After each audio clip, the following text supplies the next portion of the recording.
Merci beaucoup pour m'avoir invité ici et de voir tellement de gens ici dans la salle. Bienvenue à tout le monde. J'étais quand même impressionné par votre dialogue et par votre rencontre d'histoire que vous avez dit. Certainement, j'avais déjà beaucoup de respect pour les militaires, les gens au sol qui font le travail des militaires. Je suis ancien militaire moi-même, qui est un peu différent que le travail qu'on fait comme astronaute. Et certes, déjà à ce moment-là, j'étais persuadé que effectivement le travail des marins et certainement des sous-marins était un des travaux les plus durs à faire dans le métier militaire, et je suis encore plus persuadé aujourd'hui. Et effectivement, vous êtes en dessous de l'eau, vous n'avez pas « Hello Houston, we have a problem ».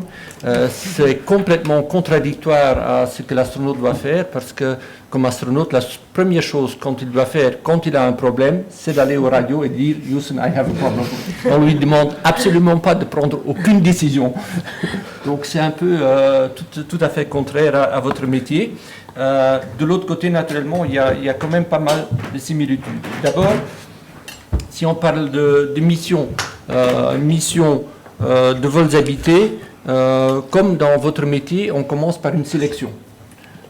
C'est une sélection des astronautes et sélection d'équipage. Là, il faut voir qu'on enferme, nous, 6 personnes à bord d'une station spatiale internationale pendant une période de 6 mois. De cultures différentes. Ils ne parlent pas la même langue, pour commencer. Ce n'est pas comme dans les sous-marins ou dans la marine où tous les gens, au moins, sont français, ils parlent français. Là, il y a des cultures différentes, des divisions du monde différentes. Dans une période comme on vit actuellement, où il y a quand même des conflits entre les États-Unis, l'Europe, la Russie, c'est peut-être pas toujours évident à gérer.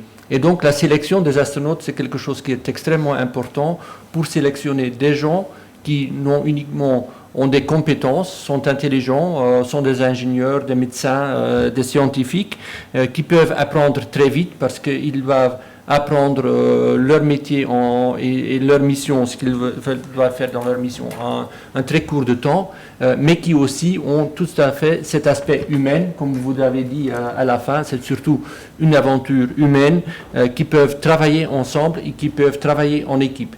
Parce que là, c'est quand même la même chose que dans un sous-marin. Une mission spatiale ne sera un succès quand l'équipage travaille en équipe et quand ils savent résoudre les problèmes ensemble, quand il y a des problèmes, pas uniquement ensemble avec l'équipage à bord, ça c'est différent, mais aussi avec tout l'équipage au sol.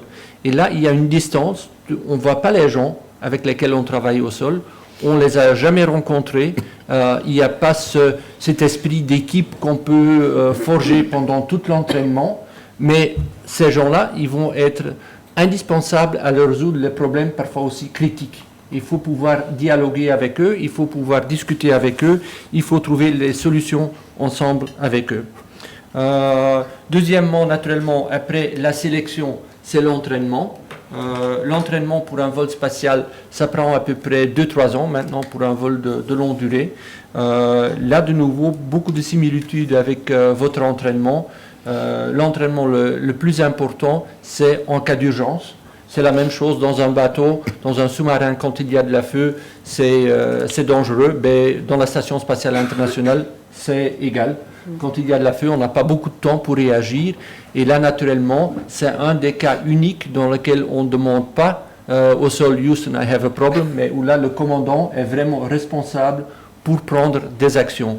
C'est une des tâches, une des seules tâches où effectivement le commandant de la station est aussi le vrai commandant de la station, parce que dans le travail quotidien, dans le travail de routine, en fait, le chef de la station, ce n'est pas le commandant de bord, c'est le flight director qui est à Houston ou qui est à Moscou, qui est le chef en fait des opérations et qui décide qui peut faire quoi. Sauf en cas d'emergency, comme on l'appelle, et on en a 3 dans la station, c'est le feu naturellement, mais on peut aussi avoir une dépressurisation, qui peut être comparable à une fuite dans un sous-marin, ou on peut avoir une atmosphère toxique qui est aussi tout à fait comparable à un sous-marin.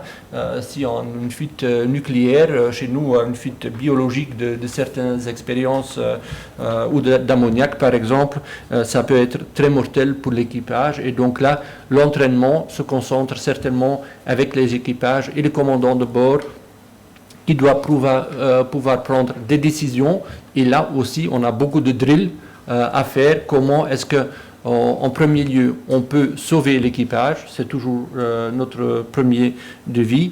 Après, comment est-ce qu'on peut sauver le véhicule, la station. Et 3, comment est-ce qu'on peut sauver la mission. Donc là, naturellement, il y a beaucoup de similitudes. Entraînement médical, on n'a pas de TOUBIP à bord, donc c'est facile, je n'ai pas à me consulter avec le TOUBIP. Par contre, le TOUBIP, c'est nous-mêmes. Parce que là, naturellement, on n'est pas à l'abri des situations médicales à bord de la station.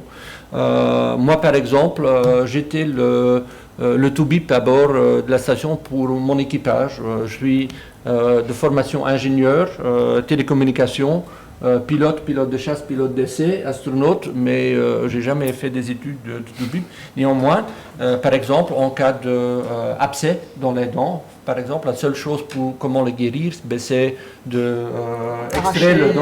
extraire le dent et mettre de l'antibiotique. Mon entraînement de dentiste m'a pris 4 heures et j'étais certifié comme dentiste dans la station de bord. Donc, recoudre aussi, recoudre en cas de plaie. Recoudre et tout ça. Donc on est un peu dans un autre domaine naturellement d'entraînement, mais là il faut voir la grande différence, naturellement, de nouveau, que je voudrais dire ici avec les sous-marins, c'est qu'effectivement, à bord, on a Houston, où on a l'Europe, notre centre de contrôle à l'EAC, le Eurocom, où je peux avoir un contact direct, bilatéral, avec des TOUBIP qui sont au sol, qui vont me guider, qui vont m'aider avec des conférences vidéo, avec de l'expérience qu'ils ont.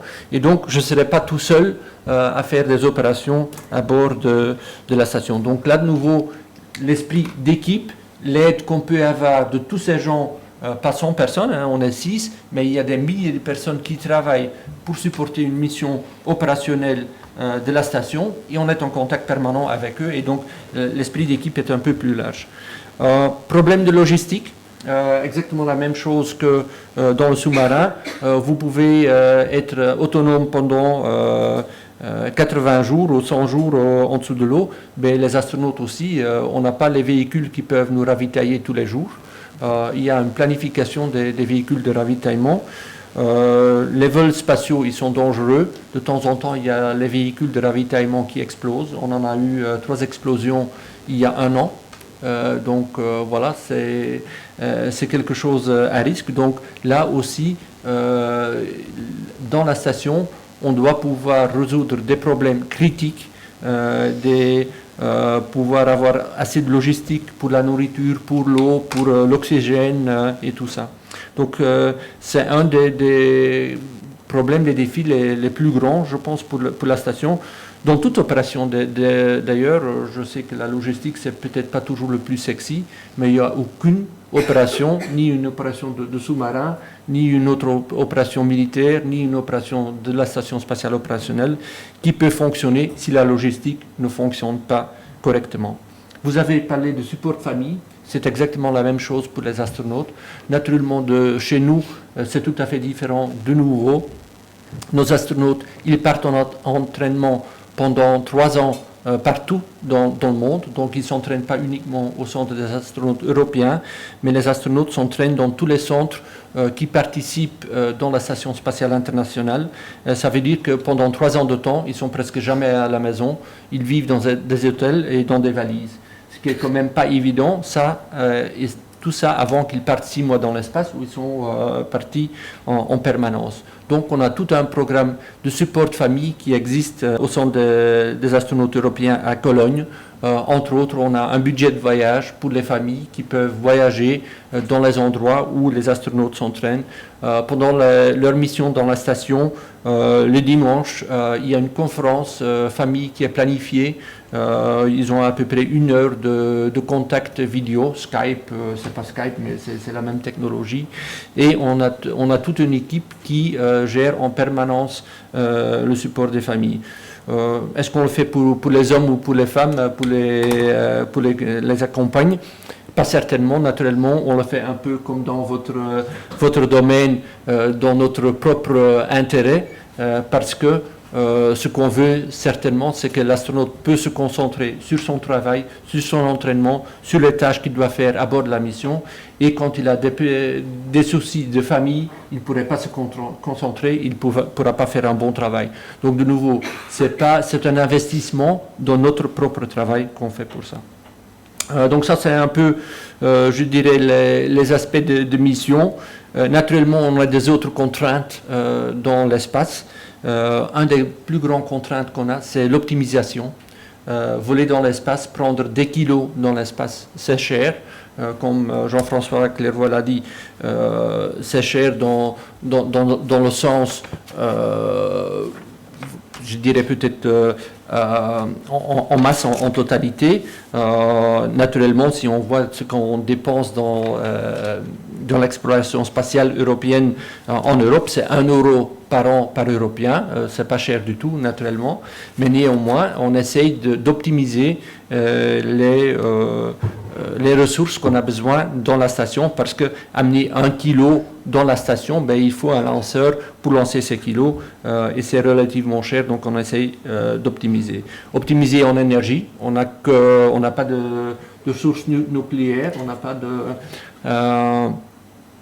j'ai dit quand vous l'avez mentionné, pas encore maintenant. Naturellement, on pense de développer des propulseurs nucléaires dans l'espace. Si jamais on veut vraiment avoir une exploration soutenable de notre système solaire pour aller sur Mars, sur la Lune peut-être aussi, mais vraiment soutenable, qu'on peut le faire en long terme et avec beaucoup de gens, il faudra un autre type de propulsion, ce qu'on a aujourd'hui.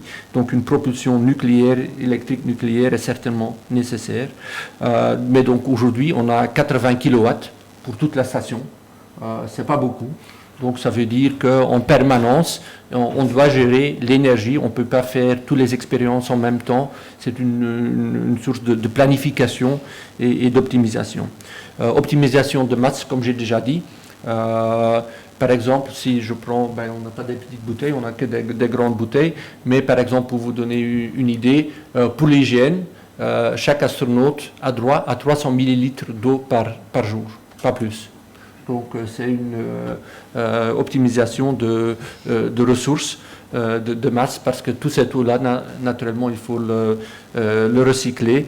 Il faut le monter ou le recycler. On recycle aujourd'hui à bord de la station 70% de notre eau, donc l'urine est aussi recyclée en eau potable. Donc le café qu'on prend hier, c'est le même qu'on prend aujourd'hui, c'est le même qu'on prend demain. Et il n'est pas malade, tout va bien. Et on n'est pas malade. Et on boit aussi les cafés de nos coéquipiers.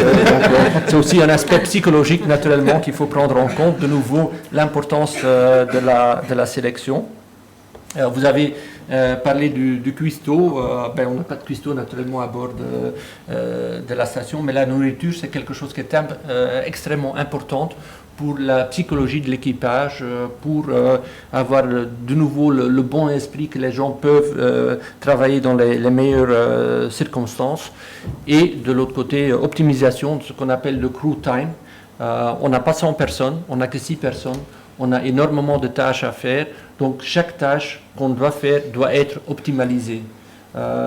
Tout est minuté, donc on n'a pas une tâche de dire voilà, il faut faire ça aujourd'hui. Non, c'est minuté. À partir de 10h jusqu'à 10h10, vous devez faire cette tâche-là.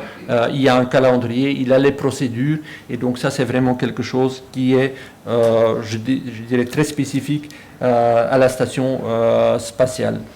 Alors, je pense que j'ai à peu près tout mis. Autonomie, naturellement, on n'est pas autonome que dans le sens d'un vaisseau sous-marin, naturellement. Néanmoins, il peut y avoir des circonstances où l'équipage aussi doit pouvoir travailler en autonomie si on a des problèmes de communication, par exemple, ou dans le Soyouz en cas de feu ou d'autres choses, les équipages ils doivent prendre des actions eux-mêmes sans pouvoir communiquer avec le sol. Là, de nouveau, en termes de sécurité, de safety, il faut quand même savoir que dans la Station spatiale internationale, et là c'est de nouveau une grande différence, en 3 heures de temps, on peut être de retour sur Terre. Donc on a un bateau de sauvetage qui nous permet effectivement de revenir sur Terre. Là, de nouveau, on aura besoin de la marine parce que quand on fait en 3 heures un de-orbiting avec le Soyouz, on ne sait pas où on tombe, quelque part sur notre Terre, et la plus grande partie, c'est de l'eau. Ce sont les océans. Donc la chance qu'on tombe dans un océan quelque part, c'est le plus grand. C'est pour ça qu'on fait des survies de mer avec notre véhicule Soyouz. On peut survivre pendant 3 jours sur mer uniquement avec notre petite capsule de rentrée. Mais après ça, naturellement, on aura besoin de la marine pour venir nous sauver. Voilà, merci beaucoup. Merci Franck.